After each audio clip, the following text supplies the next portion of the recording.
Here come the animals on this episode of SEVA TV. We learn how to raise baby chicks, discover the deep ocean, and put a halter on a horse. Stay tuned for all of this and more on SEVA TV.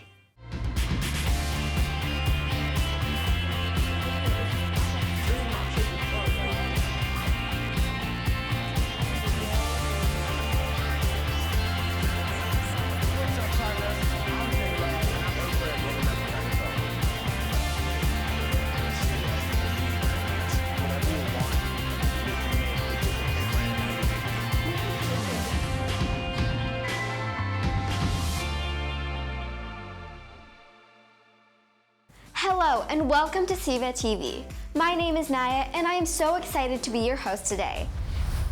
Baby chickens are cute little fluff balls, but they take a lot of time and energy to raise. Let's look at some tips for raising baby chickens with Everly from Sunrise Elementary School.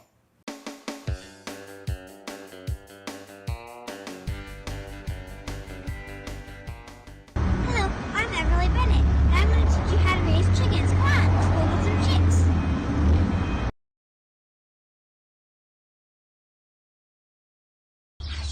As you can see, there's different little chicks, and they all lay different colors of eggs.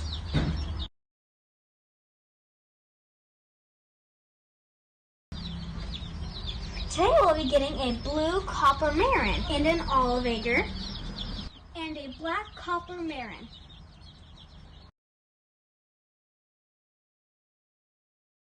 When you bring your chicks home, you'll have to get them all set up. First, you'll need a bin for them to live in for about 12 weeks. Then you'll need some bedding, which is shavings. Then you'll need some food. And there's also this type of thing called chicken boost that has vitamins and minerals in it. And you'll also have to refill their water every day. And last but not least, you'll need their heat lamp, and you'll have to keep it on all day to keep them nice and warm.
So, to show them where the water is, you're going to have to take them, make sure they're secure in your hand, and you're going to dunk their face into the water.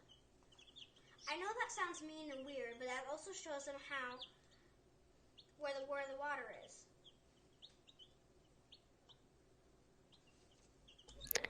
Wait till your chickens are 12 weeks old so they can move out into the big coop. Here's an example of a coop that we built.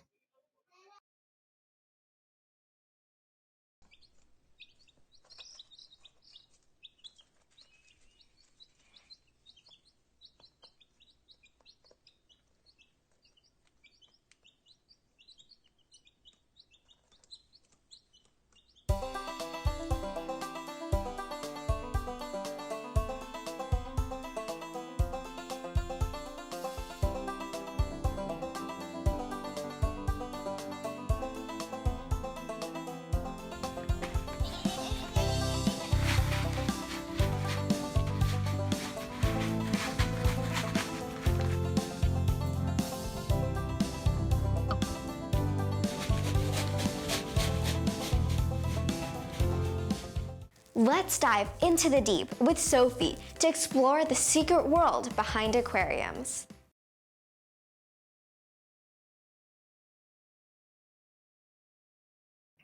My Monterey Bay Aquarium is constructing a new exhibit called Into the Deep. This exhibit will showcase the mysteries of the undiscovered ocean floor. This plan has taken years to accomplish. Monterey employed the help of Frank M. Booth Engineering Company to bring this plan to a reality. Senior engineer Dennis Parton helped with this project. My role in the new exhibit at Monterey Bay Aquarium is replicating what the sea would be like down that deep. I designed a system for a chilled water system, and what my system does is it transfers heat away from the seawater part of the exhibit. Unfortunately, making this project was not as easy as it sounded. The main struggle that we faced in the new exhibit, was finding room for all of the equipment that we needed. Other struggles experienced were making sure that the machinery would be quiet enough so that visitors of Monterey Bay Aquarium could not hear the machines at work. These machines were designed to eventually take outside air and cool it to the needed temperature in order to keep the water inside of the tanks cool enough. This meant the water for the new exhibit's tanks had to be cooler than the water used for other exhibits. The engineers at FMB persevered and overcame these challenges. Experience from other projects done for Monterey Bay Aquarium helped defeat these struggles. Some of the other exhibits I've worked on for Monterey Bay Aquarium, my very first project that I worked on with them was for a boiler system that's in the basement of their outer bay wing. Other projects that we did on their quarantine area, which is their back of the house area where when they bring new animals to the aquarium, they put them in these temporary holding tanks. And that's just long enough to to figure out if they have any diseases or anything. And then I worked on a project that hasn't actually come completely to construction yet, but we worked on a design to enlarge and improve the penguins exhibit, which I'm hoping that they'll do sometime soon. Monterey Bay Aquarium's projects are special because they are different from others that Dennis Parton works on. This makes the projects more exciting to work on. A very cool thing about working at Monterey Bay Aquarium is that these projects are nothing like what I usually do. The exhibit Into the Deep will be featured to the public in April of 2022. The hard work of the engineer Dennis Parton will not be seen or heard, but his design will keep the tanks cool and the animals comfortable.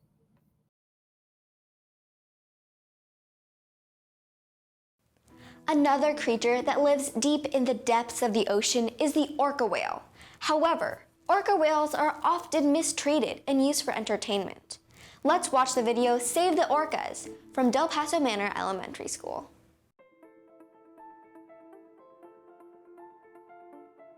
Orcas are often described as majestic, bold, brave, courageous, fierce, social, smart, and kind. They are respected for their grace, beauty, and importance. Orcas are called killer whales because they kill whales.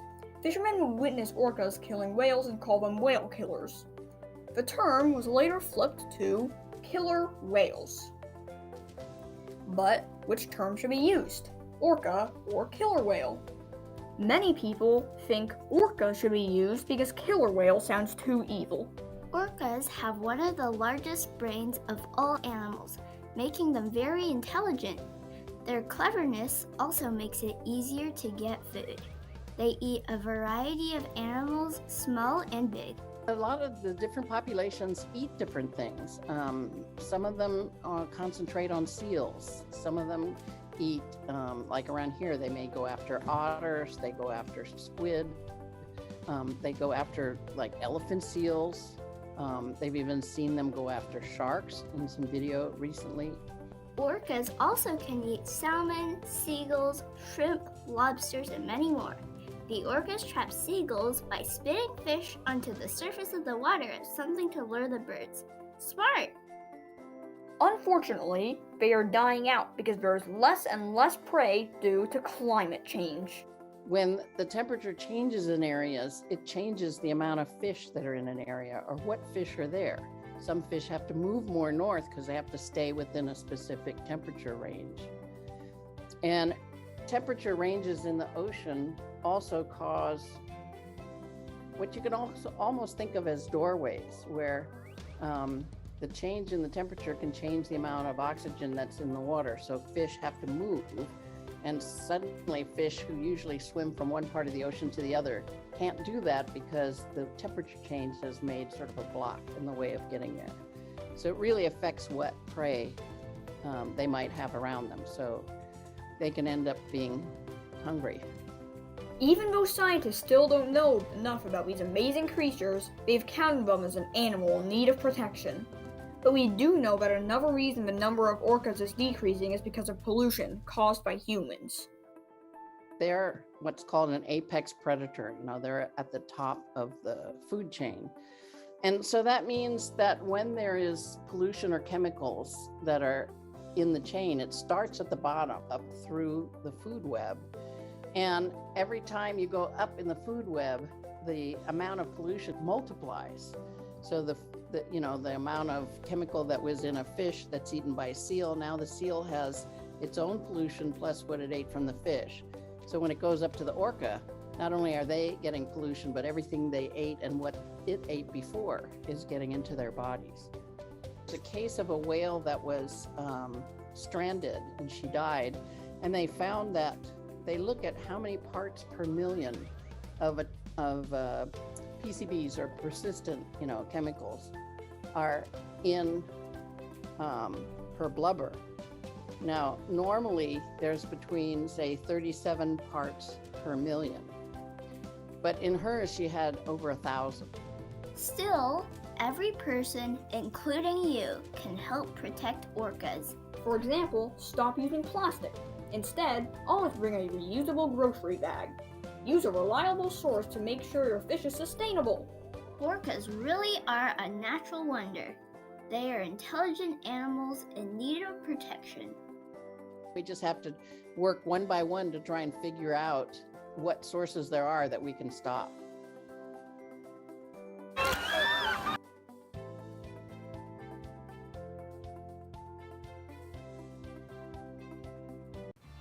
Bald eagles are fascinating creatures that can be seen right here in Sacramento County at Lake Natoma. Let's explore these majestic creatures with Emma from Sunrise Elementary School. Lake Natoma is located along the American River between the Folsom Dam and Nimbus Dam within Sacramento County in Northern California. The lake is located in the Folsom Lake State area. The lake has a 12.8-mile bike trail that loops around the entire lake for hikers, runners, and bicyclists. The lake offers many activities like rowing, kayaking, and swimming, just to mention a few.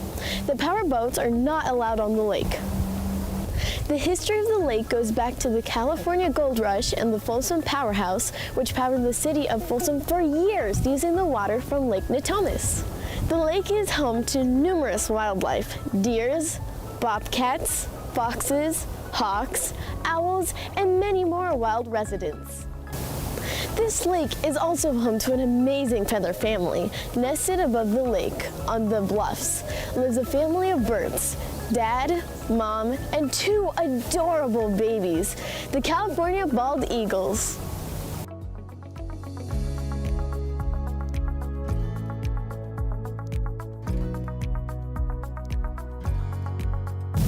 Earlier, while out filming this documentary, I took a walk to the top of the bluffs and filmed the great footage of the bald eagle. The trail to the top of the bluffs travels up a dirt path about 2.5 miles from the Folsom parking garage. The dirt and dust got all over my shoes. I saw a deer in the distance. I'm standing above Lake Natoma on the bluffs. You can drive to this location by the nearby neighborhood. Signs indicate where the eagles are located.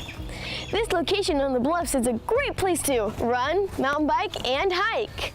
They placed orange caution tapes about 50 feet from the eagles' nests. This is to keep people away from disturbing the eagles and babies. This location gets a lot of observers trying to get a view or photo of the nests and eagles. And a lot of people visit this location, a lot of people. My camera was able to capture one of the eagles perched on a branch near the nest. The eagle was watching me and knew I was near. I was so excited to observe a California bald. As you can see, the eagle is talking to us.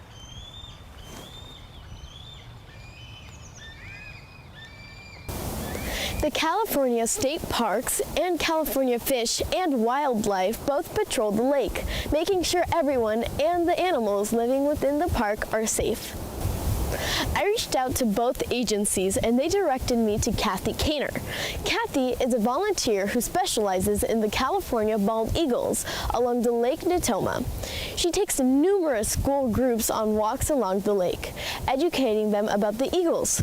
She also frequently takes numerous photos of the eagles. Thank you, Kathy Kaner, for your time today. You are known as the Eagle Lady. I learned that you are an expert on the Lake Natoma bald eagles. I also heard you give walks to local schools and youth groups. How many years and how many days a week have you been observing the eagles? I started volunteering for California State Parks. And then in 2018, the Bureau of Reclamation, whose land the nest is located on, decided to take over. So I've been volunteering for them ever since. And I'm usually out there in February and March. I'm out there in the mornings, Sunday morning, Wednesday morning, and Friday morning. What is an eagle's average lifespan? Between 28 to 30 years in the wild, but in captivity, they can live to 38 to almost 40 years. When they're born, they're eaglets. When they're in the nest, they haven't flown yet, they're considered eaglets. Once they take their first flight, they're called fledglings. And it takes maybe a week or two for them to really master flying and landing. I can tell you, I have seen so many upside down fledglings because they land on a branch and then they go upside down with their wings spread out. Thank you for your time on this interview. I really appreciate your information on the Lake Natoma bald eagles. You're welcome. It's a pleasure, really. Thank you. Kathy was concerned about the visitors viewing the nest and disturbing the eagles. I felt bad because I was near the nest to film the eagle. After talking with Kathy, I realized that was not the best idea for the bald eagles. Everyone needs to stay away from the nests and let the eagles do their nesting and parenting. I wanted to know if there were any state and federal laws about bald eagles. Can you get a ticket or arrested for touching or capturing an eagle? I contacted a California Fish and Wildlife agent. Mr. Chase, and thank you for your time. What is your job profession? I am a wildlife officer with the California Department of Fish and Wildlife. Is it true that it's illegal to own or capture a California bald eagle? Yeah, it's against the law to capture or attempt to capture a bald eagle. It's also illegal to possess any parts thereof, including feathers, deceased birds, claws, eggs, the nests. They're very protected. They were on the Endangered Species Act up until about 2007 when they were removed from.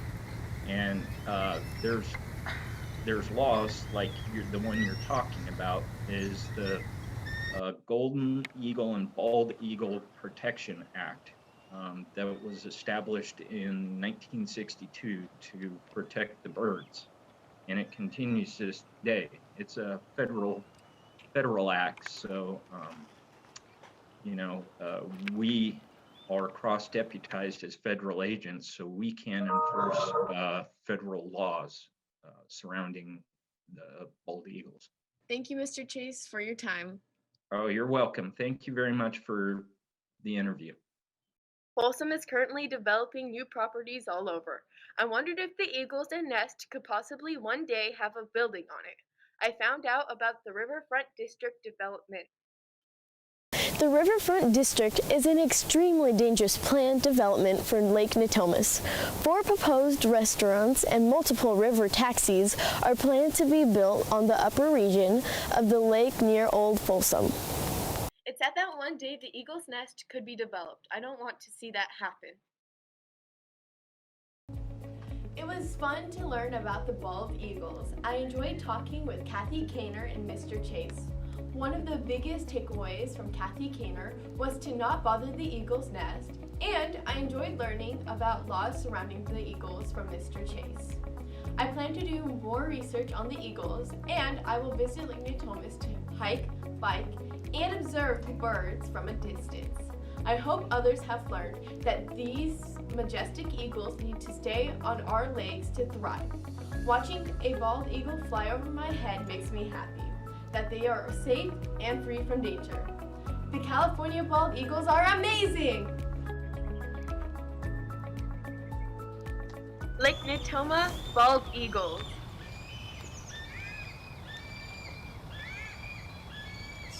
Dogs are a great responsibility to keep fed, exercised, and happy.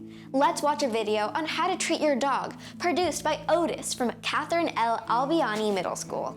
My name is Otis, and I go to Katherine L. Albiani Middle School, and the name of my SEVA is How to Treat Your Dog.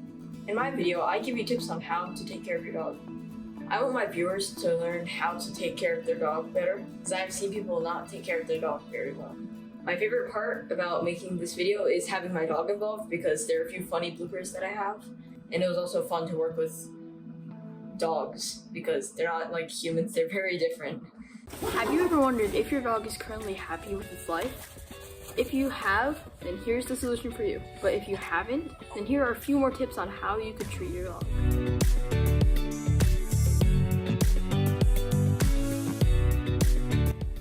A dog's mental health is about as important as a human's mental health. Try not to discipline your dog unless it is extremely necessary, as if your dog is, let's say, chewing up something valuable or barking at other dogs or trying to attack them.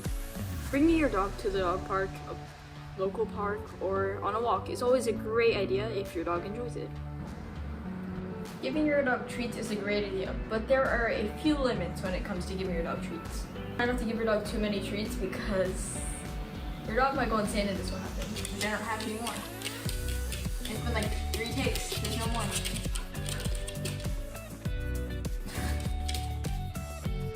No more. There's no more treats in there. You should also make sure to take your dog to the vet for checkups, vaccinations, and if your dog has any injuries or issues going on. Doing so can keep your dog's health a lot better, because the vet knows if anything is wrong with the dog, and the vet can usually fix that issue.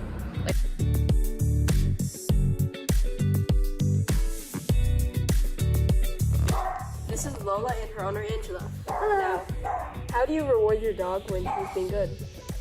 When she's good, which seems pretty often, we reward her with praise. We use a high-pitched voice, and she's also very responsive to food, so we give her treats. What type of treats do you give her? She doesn't like ordinary dog treats. Nothing dry. It has to be bacon or Spam or pepperoni. Definitely. So this is my friend Nate, and he has a dog. What's your dog's name? I have 2 dogs, actually. One's named Sunny and the other one's Migo. Okay, so how do you discipline your dog? Okay, so Sunny, my little lab, when she's like running around crazy, we put her in her crate, and for like 5 minutes, and then she's calm again. Yeah, sometimes I have to do that too. My other dog, we put him outside, that's it. Okay, do you think that your dog understands that what he or she is doing is bad?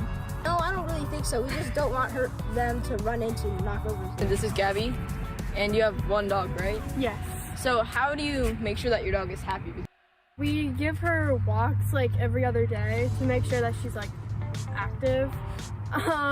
We give her lots of toys, we play with her, and we give her attention. Okay, same here. And how do you know if your dog is happy? I know that she's happy because she'll be like running around and she'll be smiling and she won't be like sad. Anyways, thank you for taking the time out of your day to listen to these tips on how you could treat your dog.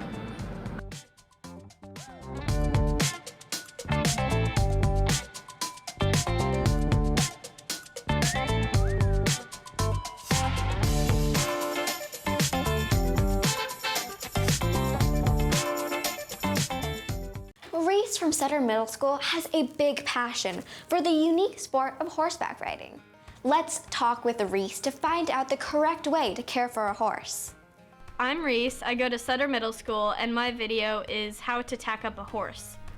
So basically I show people how to groom and tack up a horse a proper way. It's just like basic horse care that riders go through to enjoy horseback riding, and so the horse can enjoy it as well. And my favorite part was just being around the horses, because I mean it's something I do every week and it's something I enjoy very much. Horseback riding is a fun sport, but in order to keep your horse in good condition, you need to take care of them. Hello everyone, I'm Reese, and today I'm going to show you how to groom and tack up a horse with an English saddle. First, you want to take your curry comb and use it in circular motions around the horse's back.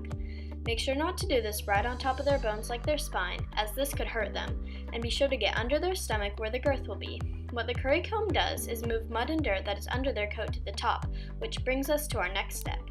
You will take a stiff brush and brush all of the debris at the top of their coat off of them. Doing this will get rid of anything that might make the horse uncomfortable when having a saddle or rider on their back. Be sure to get both sides of the horse for both of these steps. After you think the horse looks clean, you can move on to hoof picking. First, to get them to lift their hoof, gently move your hand down their leg and squeeze until they pick up their foot. After that, dig out anything that might hurt the horse when trotting, cantering, or even walking. Do this in a downward motion until their hoof is free of all these things. When you're done with that, use the brush on the other side of the hoof pick to get out any other hay or grass, and then gently place the horse's hoof back on the ground. For the back hoof, pick up their foot the same way you did for the front, but this time wait for their foot to relax, then walk it out, and you can do the same steps you did for the other hoof. Getting out anything sharp or potentially painful for the horse, again going in a downward motion so you don't push these things deeper into the horse's hoof. Now that we're done with the grooming part, we are going to start tacking. Take a saddle pad, and if your horse needs one, a wither cut as well. Make sure you have the saddle pad the correct direction, and once you do, you can swing the saddle pad onto the horse's back so it lines up with their leg and shoulder, and make sure the lining at the top of the saddle pad goes along with their spine. Now, if your horse has a thinner wither, you'll need a wither cut, and you'll put that right on top of the saddle pad, more towards the front. Once it's on, you can adjust as needed. Now onto the saddle. Make sure it fits you and your horse. You're going to put it right on top of the saddle pad and make sure it fits on both sides. Once it's in a good position, you can put on the girth. Lift up the flap on the saddle and you will see a few leather straps. You'll take your girth strap and the leather one on the saddle and put the saddle leather through the smallest hole on the top and buckle it in with a metal rod in the first hole. Do the same with the last leather strap and then do it on the other side.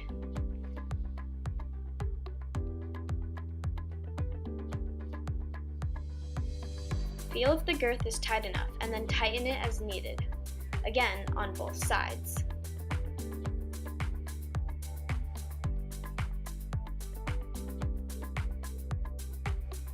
That is how you tack up a horse.